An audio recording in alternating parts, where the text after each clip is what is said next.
함께 하나님의 말씀을 찾아보겠습니다. 오늘 우리에게 주신 하나님의 말씀은 신약 성경 사도행전 5장 40절에서 42절까지 말씀입니다.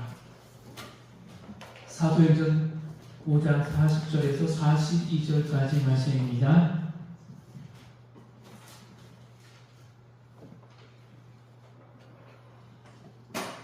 제가 하나님의 말씀을 봉독하겠습니다.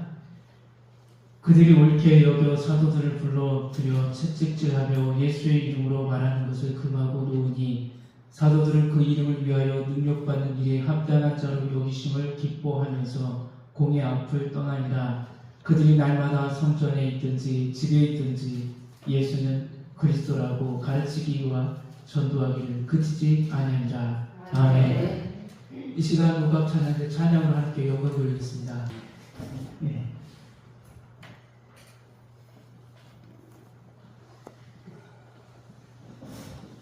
우리나라에 복음을 전한 선교사들 중에는 이 땅에 도착하자마자 풍토병에 걸려 어떠한 사역도 하지 못하고 금방 죽어 이 땅에 묻힌 선교사들이 있습니다.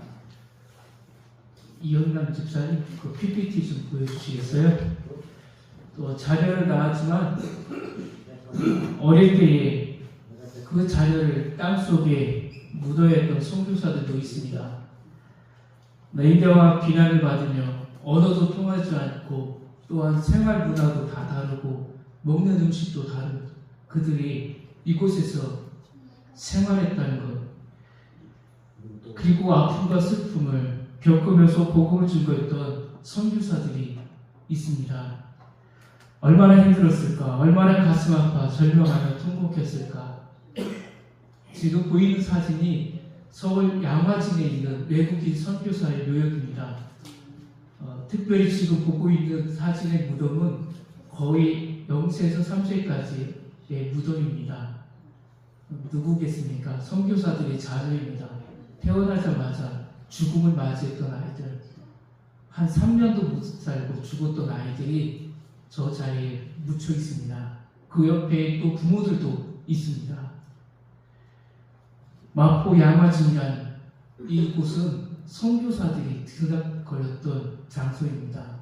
그러면서 서울뿐만 아니라 이 충청도까지 복음을 전하기 위해서 선교사들은 자신의 목숨을 내놓고 이곳에 들어왔습니다.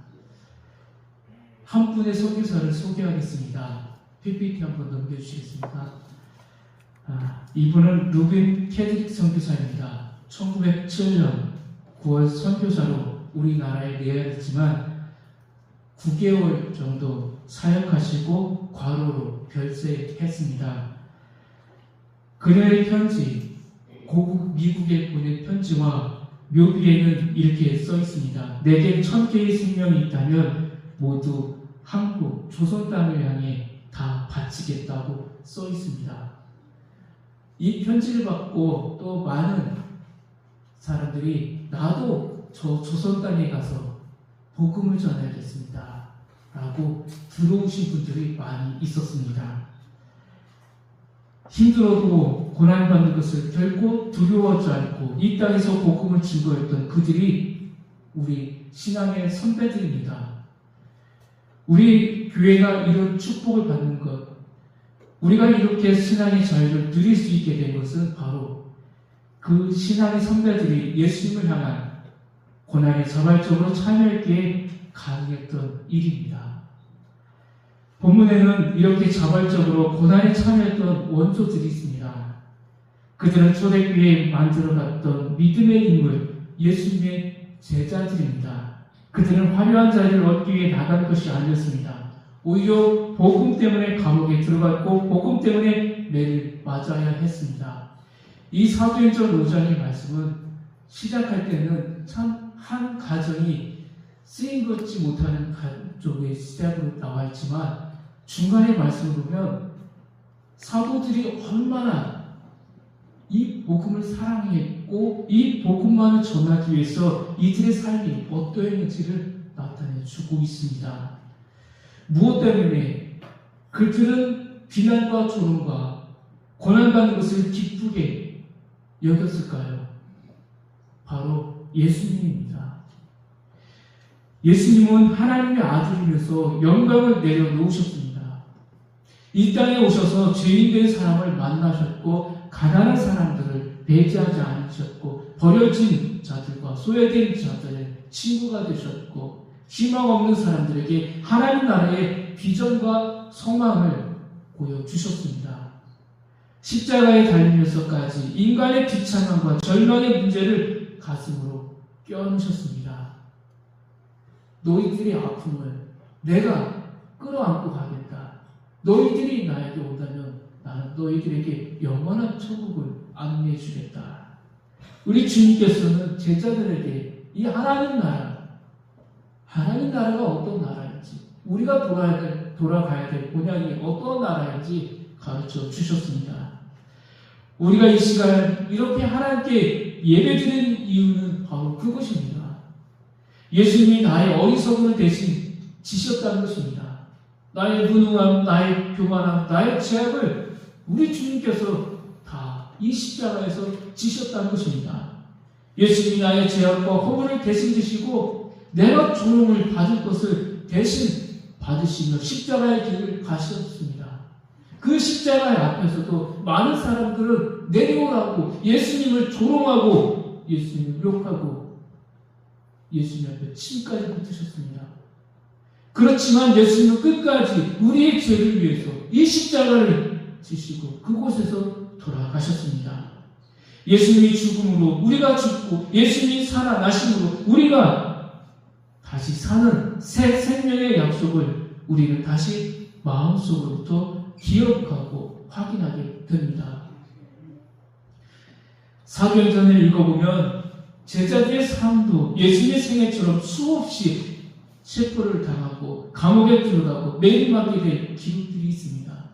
사도행전 30년, 이 짧은 기간, 짧지만 이 기간에 엄청난 폭발 같은 복음이 시작되었습니다. 하나님을 믿는 자들에게, 예수 그리스도를 믿고 고백하는 자들에게 주님은 약속했던 성령을 부어주셨고, 성령을 받았던 제자들은 이 예루살렘 도성 안에서 놀라운 하나님의 일을 시작하게 되었습니다. 이렇게 시작했지만 이들을 질투했던 자들, 미워했던 자들이 있습니다. 예수님을 시기 질투했던 바로 바리새인 서기관들, 당시의 종교 지도자들입니다. 그들은 시기 질투로 그들 사도들을 미워했습니다. 사도행전 5장 17절 말씀입니다. 대제사장과 그와 함께 있는 사람, 즉 사두개인의 단파가 다 마음에 시기가 가득하여 일어나서 얼마나 시기하고 질투했는지 이 사도행전 5장에는 기록되어 있습니다. 당시 예수님이 일으키셨던 그 기적이 이 제자들을 통해서 또 일어났습니다. 이 기적을 보고 사람들은 저 사람들이 믿는 예수 그리스도를 우리도 믿어야겠다라며 이 제자들의 발 앞에 나와 예수 그리스도의 말씀, 우리 주 하나님의 말씀을 듣기 시작했다는 것입니다. 기적 같은 일들이 사도행전에는 기록되어 있습니다. 본문 40절 말씀입니다. 그들이 옳게 여겨 사도들을 불러들여 채찍질하며 예수의 이름으로 말하는 것을 금하고 놓으니 너희들이 하는 것은 우리는 더 이상 용납하지 못하겠다는 것입니다. 유대 지도자들에게는 자기들이 진리를 독점하고 있는 착각에 빠져 있었습니다. 우리가 믿고 있는 유대교, 오직 성경만, 모세의 오경만이 진리다라고 이들은 그렇게 가르쳤습니다. 그러나 예수 그리스도가 우리의 길이요, 진리요, 생명이라는 것을 사도들은 힘주어서 담대하게 이 핍박 앞에서도 복음을 전했다는 것입니다. 그래서 그들을 잡아들여 채찍질을 했습니다. 더 이상 떠들지 말라고, 평범하게 살라고, 이 사회를 시끄럽게 하지 말라고 엄포를 놓기도 했습니다. 그때 제자들은 어떻게 대응했습니까? 오늘 이야기의 핵심이 41절에 기록되어 있습니다. 사도들은 그 이름을 위하여 능력받는 일에 합당한 자를 여기심을 기뻐하면서 공의 앞을 떠났다 하고 있습니다. 너희들이 우리에게 이렇게 박해하는 것, 너희들이 채찍질하는 것, 우리는 기쁨으로 받아들이겠다는 것입니다. 이 고통, 이 아픔이 있기 때문에 이 복음이 더 확장되고 있다는 것입니다. 우리는 제자들이 어떻게 변화되었는지 확인해야 합니다. 이들의 삶이 어땠습니까? 예수님이 계셨을 때에 3년 동안 예수님을 따랐을 때에 제자들은 이런 사람들이 아니었습니다. 본래 제자들은 어떤 사람들이었습니까? 예수님을 따랐지만 고난받기 위해서 따른 것이 아니었습니다. 그들에게는 예수님의 좌우를 차지하기 위한 그러한 욕심이 있었습니다. 예수님께서 이 힘든 고통, 이 하루하루 먹고 살기 힘든 이 시기에 우리 주님이 베풀어 주셨던 우병이와 기적을 보면서 이들은 예수님만이 우리에게 넉넉하게 먹여주시고 입혀주실 분, 예수님 곁에만 있으면 좌우에 한 자리씩 갈 수 있다라고만 생각이 가득했습니다. 정치적인 변형만을 생각했다는 것입니다. 예수님이 말씀하셨던 우리 십자가를 지고 예수님의 길을 따라가는 예수님의 참된 제자의 모습이 되지 못했다는 것입니다. 예수님께서 고난을 받으라 하면 예수님을 따르지 않을지도 모르는 그런 상황이었습니다. 그래서 세상에서 잘 나가는 사람이 될 것이라는 기대가 먼저 있었습니다. 예수님 곁에만 있으면 누구에게도 존경을 받을 만한 인물이 될 수 있다는 이 생각으로 이들은 가득 차 있었다는 것입니다. 그런 그들에게 놀라운 일이 일어났다는 것입니다. 무엇입니까? 예수님께서 어느 날 나는 십자가에 못 박힐 것이다 라는 예언입니다. 복음서의 말씀은 이것을 3번씩이나 말씀했다고 합니다.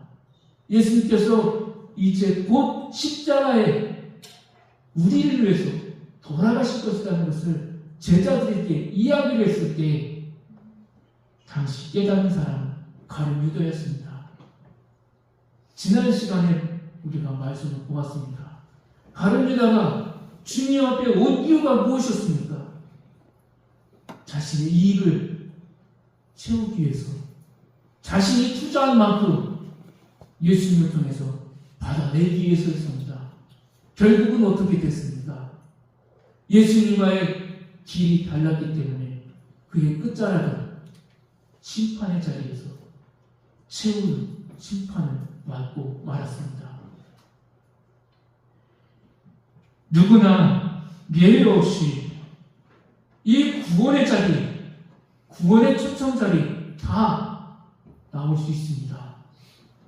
그러나 예수님께서 말씀해줬던 우리의 십자가를 지고 우리는 예수 그리스도를 따라가야 합니다. 예수님의 뒤를 따라가며 우리는 참된 예수의 제자의 모습이 나와야 합니다.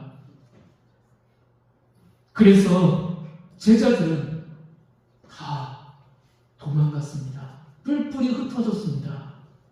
예수님의 얼굴을 보면서 나는 저 사람을 몰라. 내가 언제 저 사람을 따라다녔어. 수제자라고 소문났던 베드로 예수님을 3번씩이나 부인하고 예수님의 곁을 지키지 못했습니다. 이처럼 제자들은 무너졌습니다. 신뢰가 무너졌고 예수님을 따랐던 이유가 무너졌습니다. 무력한 자가 되고 말았습니다. 이것이 제자들이 보여준 모습이었습니다. 우리의 목표가 지금 본 제자들이 이 앞부분에만 머문다면 예수님을 따라가는 늘 한계는 부딪히고 말 것입니다.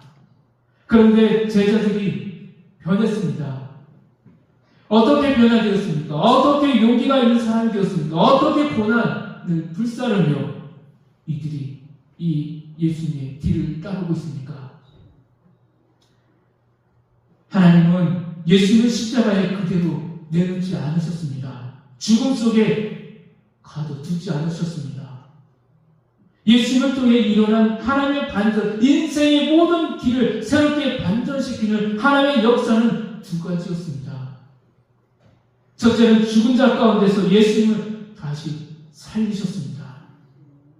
신앙이란 예수님의 십자가 죽음을 믿는 동시에 예수님의 십자가의 죽음에서 다시 일어서셨다라는 이 부활의 사건을 믿는 것입니다. 우리는 죽음에서 끝이 아니라 다시 부활하셨던 예수 그리스도를 믿는 성도입니다. 예수님처럼 우리도 부활이 있다는 것을 믿는 자들이라는 것입니다. 두 번째는 남아있는 믿음의 형제들에게 성령을 부어주셨다는 것입니다. 예수님은 부활하시고 승천하신 후에 한 가지 약속을 이루어 주셨습니다. 바로 예수를 믿는 사람들에게 주신다는 성령의 약속이었습니다. 제자들이 모여서 기도했을 때 그 다락방에, 그 마가의 다락방에 주님께서 약속했던 성령이 임했고 이들에게 강한 성령을 통해서 변화를 받기 시작했습니다. 그 변화로 예루살렘 성 안에 나가서 예수가 우리의 구주다라는 것을, 예수가 우리의 길이요 진리요 생명이라는 것을 선포할 때 놀라운 역사들이 시작되었습니다. 죽어갔던 영혼들이 이 말씀을 들으며 다시 생명을 얻는 놀라운 역사가 시작되었다는 것입니다. 사도행전 5장 30절에서 31절 말씀입니다. 너희가 나무에 달아 죽인 예수를 우리 조상의 하나님이 살리시고 이스라엘이 회개함과 제사함을 주시려고 그를 오른손으로 높이사 임금과 구주로 삼으셨느니라. 이제 이들은 어떤 사람이 되었습니까? 본래 할 말이 없었던 사람이었고 고난 앞에서 두렵고 떨렸고 도망치는 자들이었습니다. 십자가를 지라고 했을 때 주님, 저희는 그 무거운 십자가를 짓지 않겠습니다.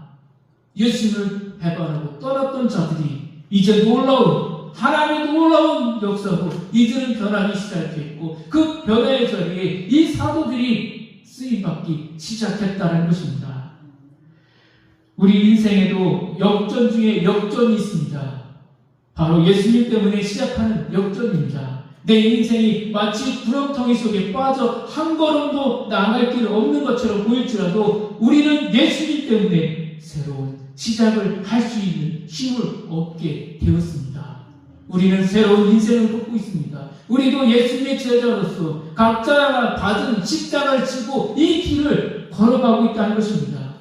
믿는다는 것이 무엇이겠습니까? 예수를 믿는다고 고백하는 순간에 우리가 마음으로 내가 예수님을 위해서 고난도 자처하겠다, 자원하겠다, 예수님처럼 이 아픔, 상처 모든 것 감내하겠다는 고백입니다. 마태복음 5장 10절에서 12절 말씀입니다. 의를 위하여 박해를 받는 자는 복이 있나니 천국이 그들의 것입니다. 나로 말미암아 너희를 욕하고 박해하고 거짓으로 너희를 거슬러 모든 악한 말을 할 때에는 너희에게 복이 있나니 기뻐하고 즐거워하라. 고난받는 것을 주님은 즐거워하라고 합니다. 고난받는 것 다 좋아하지 않습니다. 고난 때문에 외로움도 찾아오고 고독함도 있고 우울함도 있습니다. 그런데 주님은 이 길에 동참하라고 외치고 있습니다. 베드로도 말년에 이렇게 고백했습니다. 베드로전서 2장 21절 말씀입니다. 그리스도 너희를 위하여 고난을 받으사 너희에게 본을 끼쳐 그 자취를 따라오게 하려 하셨느니라. 예수 그리스도가 어떤 분인지를 후에 깨닫는 베드로, 그 베드로가 이 고난에 나는 이제 적극적으로 동참하는 주님의 제자다는 것을 말년에 보여주었습니다. 우리에게 예수님이란 어떤 의미가 있습니까? 예수님이 우리에게 자랑스러운 분이십니까?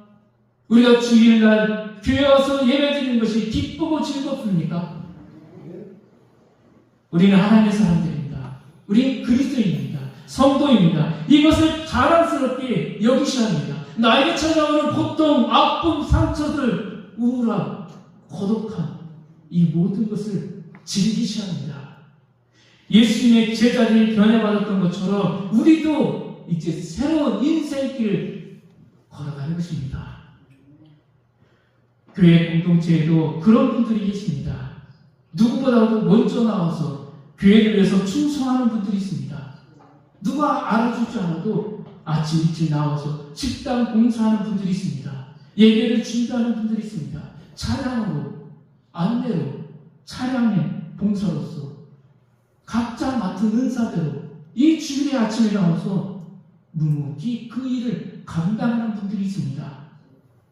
이분들이 사례비를 받고 하는 것이겠습니까? 사례비 안 받고 합니다. 예수님이 좋아서 예수님이 걸어가셨던 이 길을 나도 따라가기 위해서 묵묵히 자원하는 마음으로, 기쁜 마음으로 각자의 십자가를 지며 각자의 자리를 지키고 있는 것입니다. 모든 생명의 역사, 모든 치유와 회복의 역사는 자원하는 마음으로 헌신하고 고난받기를 기뻐하는 사람들이 있기 때문에 시작하는 것입니다. 오늘 우리가 시작하는 것, 먼저 시작했던 우리 믿음의 선배들이 있습니다. 이제 우리는 그들보다 더 멋지게 이 십자가의 길을 걸어가셔야 합니다. 신앙의 일서를 기억하며 이번 주 임직 예식을 앞두고 3주간 우리가 특별 새벽 기도를 준비했습니다. 3주 길면 깁니다. 짧으면 짧습니다. 한 번도 새벽 예배 안 오신 분들 이번에 한 번 이 고난의 자리에, 이 고난의 잔을 한 번 동참해 봤으면 좋겠습니다. 임직 예식을 통해서 우리 오각교회 전과 후가 완전히 바뀌는 놀라운 역사를 우리가 이 특별 새벽 기도부터 시작하며 놀라운 역사를 맛보아야 합니다. 기도로 준비해야 합니다. 임직 예식의 성령께서 강권적으로 역사해 주셔서 이 자리에 성령을 통해서 픽택자들이 변화받고 이곳에 모여있는 성도들이 변화받고 우리 오각교회가 이전 것은 지나갔으니 보라 새 것이 되었도다라는 말씀처럼 새로운 모습으로 나아갈 수 있도록 우리가 이 특별히 새벽 기도회를 통해서 시작했으면 좋겠습니다. 빅택자들은 임직을 앞두고 예수 그리스도의 십자가 앞에 나는 죽고 오직 예수 그리스도의 은혜로 살아가겠다고 고백하는 시간이 되셔야 합니다. 또한 우리 모든 성도들도 이제 예수 그리스도의 은혜로 살아가고 예수 그리스도의 복음을 전하는 삶을 살아가겠다고 다짐하고 결단하는 시간이 되셔야 합니다. 이전과 다른 모습으로 우리가 새롭게 변화가 있어야 합니다. 예수님 때문에 고난받는 것 이제 즐거워하셔야 합니다. 예수님 때문에 이 길을 걸어가는 것 기뻐하셔야 합니다. 예수님을 믿는 것이 나의 기쁨이고 축복인 것을 이 세상에 우리 지역사회에 마음껏 전하는 우리 성도들에게 소망합니다. 기도하겠습니다. 하나님 아버지, 우리가 예수님의 제자의 삶을 살게 해주셔서 감사합니다. 우리도 예수를 위한 자발적 고난에 참여하는 성도의 삶이 되게 하여 주옵소서. 3주간의 새벽 기도를 통하여 우리 모두가 새로운 다짐과 결단하게 하여 주시고 더욱더 은혜 받는 성도들의 삶이 되게 하여 주옵소서. 하나님께서 오각교회에 부어주신 은혜로 회복되게 하여 주옵소서.